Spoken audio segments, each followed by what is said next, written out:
You, John Fitzgerald Kennedy, do solemnly swear I, John Fitzgerald Kennedy, do solemnly swear that you will faithfully execute the office of President of the United States that I will faithfully execute the office of President of the United States and will, to the best of your ability, and will, to the best of my ability, preserve, protect, and defend the Constitution of the United States. preserve, protect, and defend the Constitution of the United States. So help you God. So help me God.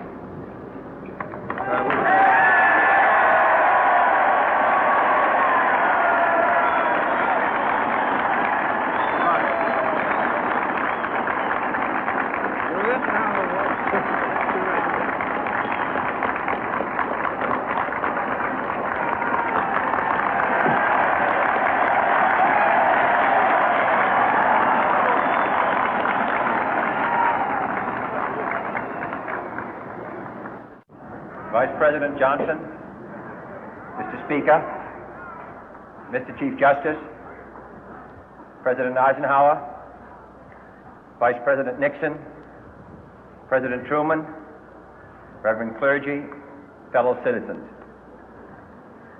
We observe today not a victory of party, but a celebration of freedom, symbolizing an end as well as a beginning, signifying renewal as well as change. For I have sworn before you and Almighty God the same solemn oath our forebears prescribed nearly a century and 3/4 ago. The world is very different now, for man holds in his mortal hands the power to abolish all forms of human poverty and all forms of human life. And yet the same revolutionary beliefs for which our forebears fought are still at issue around the globe. The belief that the rights of man come not from the generosity of the state, but from the hand of God. We dare not forget today that we are the heirs of that first revolution. Let the word go forth from this time and place to friend and foe alike that the torch has been passed to a new generation of Americans born in this century, tempered by war, disciplined by a hard and bitter peace, proud of our ancient heritage, and unwilling to witness or permit the slow undoing of those human rights to which this nation has always been committed and to which we are committed today at home and around the world.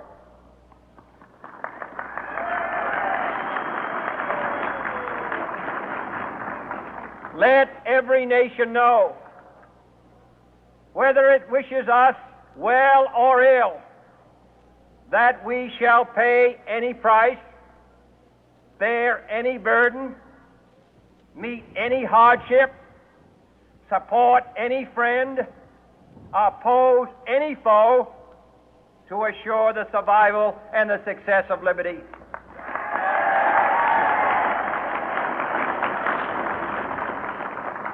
This much we pledge and more. To those old allies whose cultural and spiritual origins we share, we pledge the loyalty of faithful friends. United, there is little we cannot do in a host of cooperative ventures. Divided, there is little we can do, for we dare not meet a powerful challenge at odds and split asunder. To those new states whom we welcome to the ranks of the free, we pledge our word that one form of colonial control shall not have passed away, merely to be replaced by a far more iron tyranny. We shall not always expect to find them supporting our view, but we shall always hope to find them strongly supporting their own freedom, and to remember that in the past, those who foolishly sought power by riding the back of the tiger ended up inside.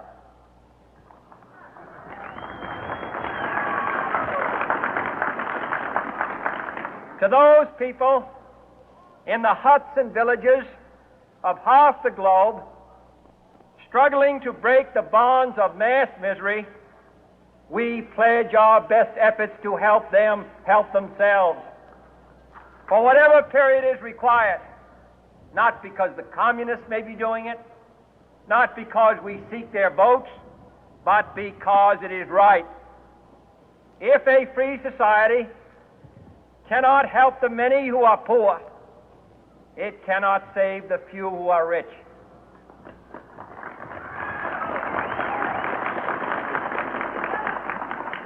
To our sister republics south of our border, we offer a special pledge to convert our good words into good deeds, in a new alliance for progress, to assist free men and free governments in casting off the chains of poverty.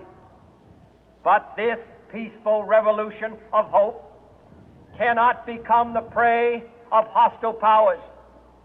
Let all our neighbors know that we shall join with them to oppose aggression or subversion anywhere in the Americas. And let every other power know that this hemisphere intends to remain the master of its own house.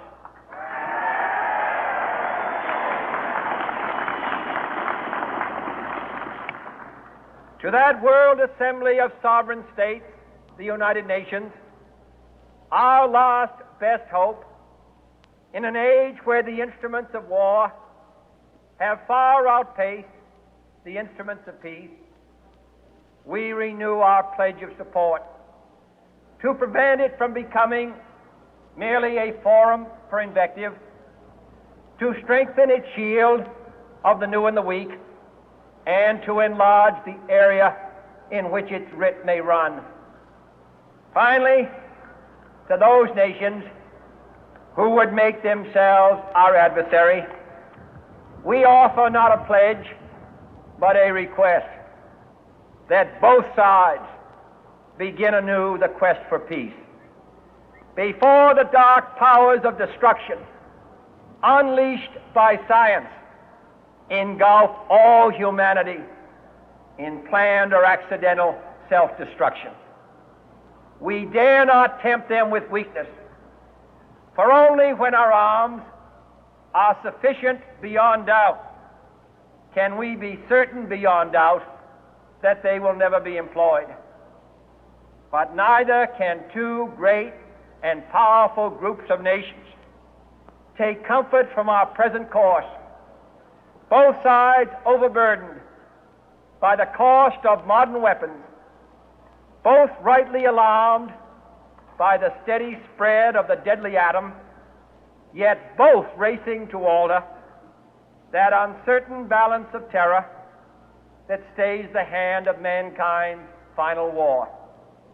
So let us begin anew, remembering on both sides that civility is not a sign of weakness, and sincerity is always subject to proof. Let us never negotiate out of fear, but let us never fear to negotiate.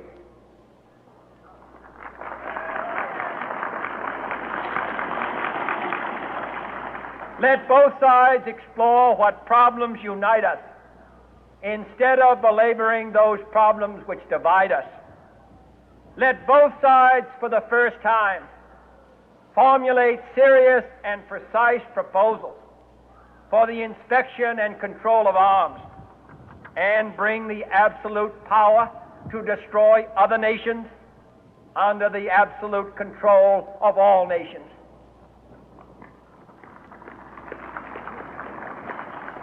Let both sides seek to invoke the wonders of science instead of its terrors.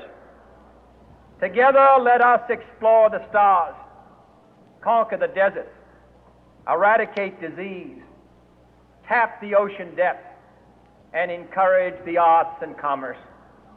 Let both sides unite to heed in all corners of the earth the command of Isaiah to undo the heavy burden and let the oppressed go free. And if a beachhead of cooperation may push back the jungle of suspicion, let both sides join in creating a new endeavor, not a new balance of power, but a new world of law, where the strong are just and the weak secure and the peace preserved. All this will not be finished in the first 100 days, nor will it be finished in the first 1,000 days, nor in the life of this administration, nor even perhaps in our lifetime on this planet. But let us begin.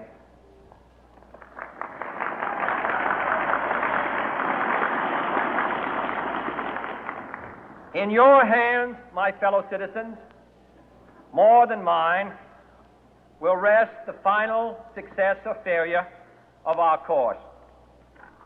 Since this country was founded, each generation of Americans has been summoned to give testimony to its national loyalty. The graves of young Americans who answered the call to service surround the globe. Now the trumpet summons us again, not as a call to bear arms, though arms we need, not as a call to battle, though in battle we are, but a call to bear the burden of a long twilight struggle, year in and year out, rejoicing